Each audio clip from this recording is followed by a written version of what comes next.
आज के वीडियो में हम लोग लॉज ऑफ मोशन पे बेस्ड एक बहुत ही अच्छा प्रॉब्लम डिस्कस करने जा रहे हैं जिसमें हम लोग मल्टीपल कॉन्सेप्ट्स को एक्सप्लेन करेंगे and I am sure if you watch this video with full concentration your entire concepts will become crystal clear. So let me first explain you the situation of the problem. तो यहाँ पर basically आप देख सकते हो एक पुली block system है और ये एक स्ट्रिंग से अटैच है. बेसिकली दो स्ट्रिंग है, एक स्ट्रिंग आप ऐसा देख सकते हो और दूसरा स्ट्रिंग जो है इस ब्लॉक से अटैच है. ब्लॉक का जो मास 2m है और यहाँ पर एक बीड है. इस स्ट्रिंग में एक बीड है यहाँ पर जिसका मास m दिया हुआ है और इस बीड और स्ट्रिंग के बीच में फ्रिक्शन है, राइट. और गिवन सिचुएशन में आप t=0 पे कह सकते हो कि बीड जो है वो स्ट्रिंग के इस एंड से l डिस्टेंस पे है, राइट. और इस पोजीशन से सिस्टम को रिलीज किया जाता है. जितना भी पुली आप देख रहे हो, स्ट्रिंग देख रहे हो, ये मासलेस है, आइडियल सिचुएशन है. तो हमें ये बताना है कि इस पोजीशन पे जब इस बीड को रिलीज किया जाता है तो जब ये बीड यहाँ पहुँच जाएगा, इस स्ट्रिंग के दूसरे एंड पे पहुँच जाएगा, तो ये जो ब्लॉक है 2m वो कितना डिस्टेंस नीचे ट्रैवल किया होगा, राइट. सो यहाँ पे है क्वेश्चन कि if friction is present between bead and string then distance move by block before bead slips out of the string is. और हमारे पास 4 ऑप्शंस हैं. तो क्योंकि यहाँ पे बीड स्ट्रिंग के साथ पे मूव कर रहा है और हमें जब तक ये क्लियर नहीं होगा कि बीड और स्ट्रिंग के बीच का जो मोशन है वो किस तरीके से हो रहा है, हम लोग इस प्रॉब्लम को सॉल्व नहीं कर सकते हैं. तो आप इसका सेंट्रल कॉन्सेप्ट बेसिकली आप ऐसा कह सकते हो कि अगर हम बीड के मोशन को समझ लें, स्ट्रिंग पे जो मोशन हो रहा है, तो हम इस प्रॉब्लम को आसानी से सॉल्व कर सकते हैं, राइट. तो आइए समझते हैं इसको. सो आप बीड का पहले आप बीड अगर ड्रॉ करोगे तो इस पर mg नीचे काम कर रहा होगा और क्योंकि ये बीड स्ट्रिंग के सरफेस पे स्लिप हो रहा है तो जो काइनेटिक फ्रिक्शन होगा वो ऊपर के डायरेक्शन में काम कर रहा होगा और ओवरऑल ये जो बीड है वो नीचे आ रहा है. तो लेट्स से वो एक्सेलरेशन a1 है, राइट. तो इसका जो इक्वेशन आप लिखोगे ये कितना लिखोगे, mg माइनस fk कितना हो जाएगा, m इंटू a1 हो जाएगा, राइट. अब आप स्ट्रिंग पे सोचो कि ये जो स्ट्रिंग है, जो बीट के ऊपर वाला पार्ट आप देखोगे तो यहाँ पर जो टेंशन होगा वो टेंशन कैसे मेंटेन रहेगा. तो इस स्ट्रिंग का जो टेंशन है ऑफ कोर्स इस पॉइंट पे आप देखोगे जहाँ पर ये बीड है प्रेजेंट है उसी पॉइंट की मैं बात कर रहा हूँ. तो उस पर टेंशन ऊपर काम कर रहा होगा और क्योंकि एफ के इस पर ऊपर के डायरेक्शन में काम कर रहा है तो स्ट्रिंग के पॉइंट पे वो जो एफ के होगा वो नीचे के डायरेक्शन में काम करेगा. बेसिकली ये तो ना एक्शन रिएक्शन पेयर हो गया, राइट. सो इस एफ के की वजह से इसका जो टेंशन है ये क्या होगा, मेंटेन होगा. तो बेसिकली ये जो आप कह सकते हो कि ये जो एफ के है वो बेसिकली टी के इक्वल होगा, तभी इसका जो टेंशन होगा थ्रू आउट मेंटेन होगा. तो जितना भी पार्ट है, जहाँ जहाँ बीड जिस भी पॉइंट पे कांटेक्ट बना के रखा हुआ है स्ट्रिंग के साथ, उसके ऊपर वाले पार्ट में जो स्ट्रिंग में जो टेंशन होगा वो थ्रू आउट क्या होगा, एफ के इक्वल होगा, ठीक है. मतलब स्लैकिंग कंडीशन नहीं हो रहा, कहीं पे स्लैक नहीं हो रहा है. जितना पार्ट बीड के ऊपर का जो पार्ट है, राइट, वहाँ पे कहीं भी स्लैकिंग नहीं है हमारा, राइट. तो ये चीज़ समझना था. सो बेसिकली आप इसको लिख सकते हो क्योंकि एफ के मेरा टी के इक्वल है तो mg माइनस आप लिख सकते हो t, ये ma1 हो जाएगा, ठीक है. इसको डायरेक्टली हम ऐसे लिख लेते हैं. अच्छा, अब इस ब्लॉक का अगर हम इक्वेशन लिखें तो इस ब्लॉक का मास 2m है, राइट. उसका m था, इसका 2m दिया होगा क्वेश्चन में. तो इसका जो मोशन होगा ये क्या होगा, तो 2mg यहाँ पे नीचे काम कर रहा है. अच्छा, ये स्ट्रिंग सेम है थ्रू आउट, राइट. तो हमें पता है कि सेम स्ट्रिंग में जो टेंशन होता है थ्रू आउट क्या होता है, सेम होता है. तो इसमें थ्रू आउट टी है और इस तरफ जो टेंशन होता है ट्वाइस हो जाता है.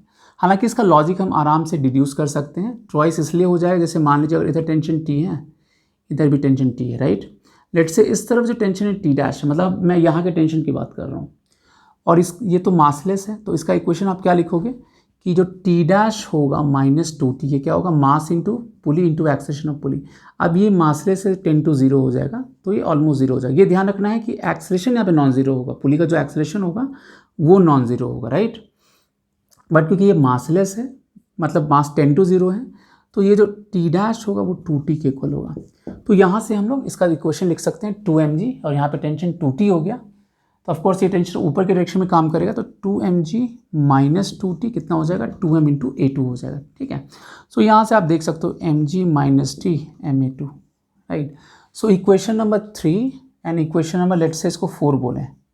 यहाँ से कंक्लूजन क्या हो रहा है कि जो A1 और A2 होगा दोनों कितना होगा, सेम होगा। ठीक है, तो ये हमें ध्यान रखना है, राइट, कि जो A1 होगा वो A2 के इक्वल होगा। ठीक है, अब समझते हैं कि क्योंकि हमें टाइम निकालना है कि कितने टाइम में ये से स्लिप ऑफ हो जाएगा, ये यहाँ से बाहर निकल जाएगा, जितना उतने टाइम में ये ब्लॉक कितना नीचे डिस्प्लेस होगा। तो हमें ये टाइम निकालना ज़रूरी है कि कितना टाइम लगेगा इस बीट को यहाँ तक पहुँचने में, इसके दूसरे एंड तक पहुँचने में कितना टाइम लगेगा। ठीक है, तो उसको देखते हैं हम लोग, तो उसको कैसे अप्रोच किया जाए। अब यहाँ पर एक चीज़ समझने वाली है कि अगर आप देखो ठीक से तो ये जो बीट है ये नीचे आ रहा है, at the same time string का जो ये वाला पार्ट है ये ऊपर की तरफ मूव कर रहा होगा।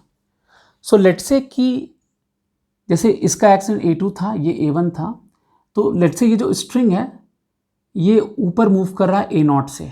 सो बेसिकली एक रिलेटिव एक्सेलेरेशन हो रहा है बीट और स्ट्रिंग के बीच में।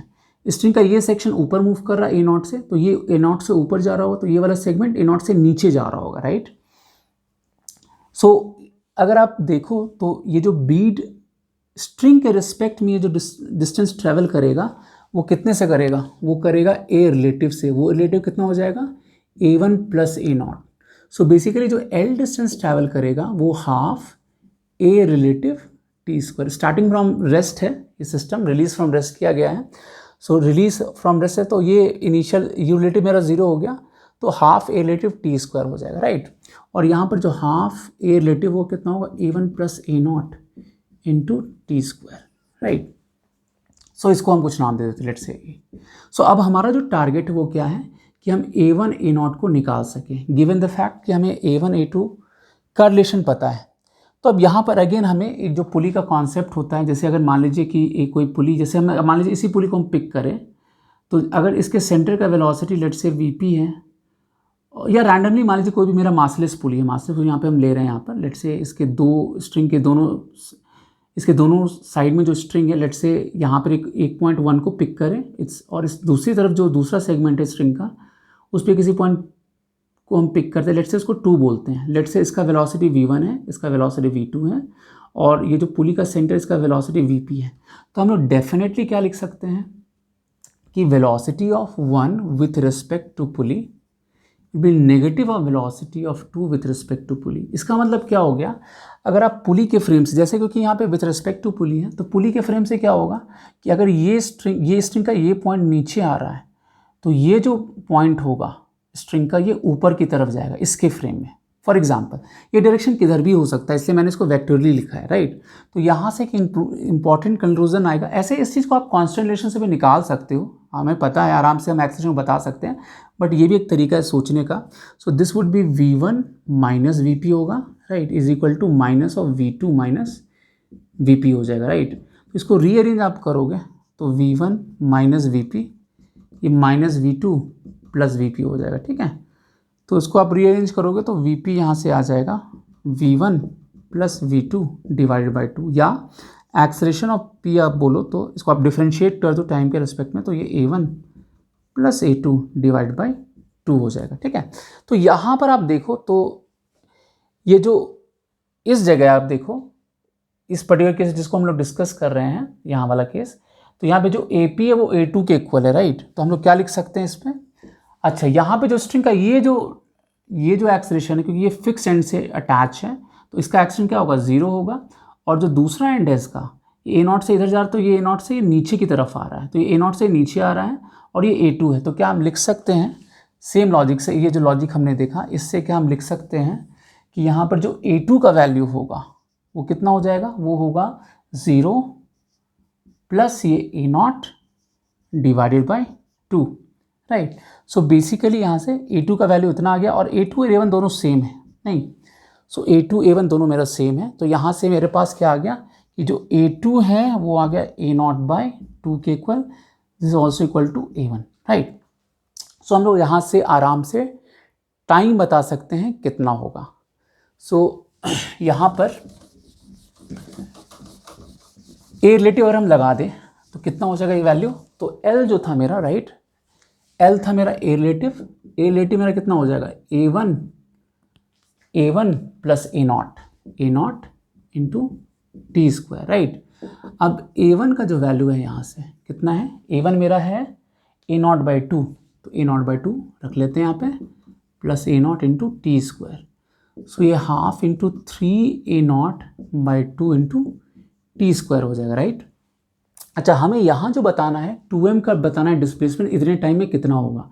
तो 2m जो है a2 एक्सेलरेशन से नीचे आ रहा है, तो 2m का जो डिस्प्लेसमेंट होगा, जो डिस्प्लेसमेंट ऑफ 2m अगर हम बोलें, राइट, तो इसका जो डिस्प्लेसमेंट होगा वो कितना हो जाएगा, half a2 into T square होगा। और क्योंकि a1 और a2 दोनों ही सेम है, तो ये कितना होगा, a0/2 के इक्वल हो जाएगा, तो half a0/2 into T square हो जाएगा, ठीक है।